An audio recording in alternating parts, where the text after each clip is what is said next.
peux le dire, je me branlais tous les jours, 4-5 fois par jour, j'avais que ça dans la tête.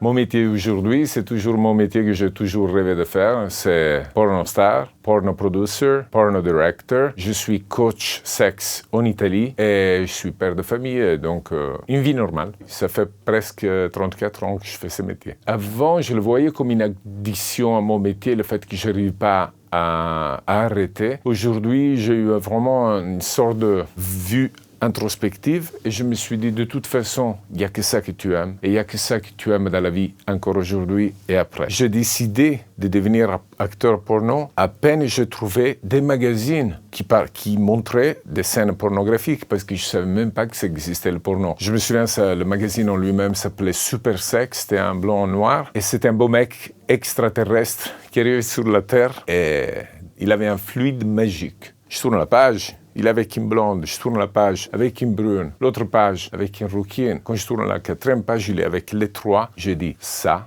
va être mon boulot. Je sais que je fais maintenant plus de 2000 films depuis le début. Si on met 2-3 partenaires, 3-4 partenaires, soi-disant différentes par film, je fais aussi des films reverse gangbang, je fais orgie romaine. Je me souviens, j'étais avec son fille en Autriche. On a mis 8 heures pour faire le tour, pour arriver à une position par fille. Vous savez, quand vous goûtez dans un restaurant, qu'on vous dit, on va se prendre un plat et on mange un peu tous. Voilà, j'étais le seul à manger. Il y avait des goûts différents. Et aujourd'hui, il y a la famille d'abord. Et après, le boulot, c'est la chose qui vient tout de suite derrière. Mais je dois dire que ma femme aime me dire, OK, basta, ça suffit, arrête. Pour moi, je le ferai. Avec un peu de douleur, mais je le ferai. On est mariés depuis 25 ans. J'avais 28 ans, 29 ans quand j'ai connu ma femme. J'étais Rocco Siffredi, je tournais dans le monde entier, je gagnais des sous. Mais je rentrais à la maison, j'étais seul. Il y a quelque chose qui manque. Et pour moi, pour ma vie, pour ma façon de vivre, être homme sans famille, ça aurait été un peu bizarre. Il faut savoir que ma femme, au début, elle a souffert beaucoup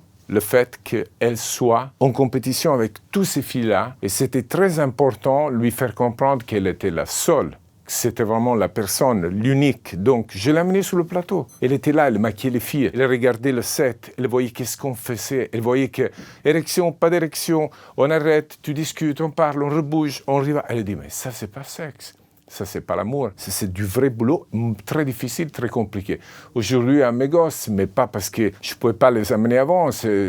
Même quand c'était plus jeune, ils sont tombés sur des sets, ils voyaient pas le sexe, mais ils sentaient le fait qu'il y avait des gens à poil qui bougeaient. Donc, lui montrer que son père, il faisait un vrai boulot. Un vrai boulot. Mais je dois dire une chose à propos de tout ça. Vous devez m'expliquer pourquoi les acteurs, tout court, De Niro, Schwarzenegger, Stallone, Rambo, 76 ans, je ne peux pas faire le Rambo du sexe, moi? C'est quoi le problème? Moi, je vieillis et lui, il est toujours pareil. Je me répande entièrement et lui, il va.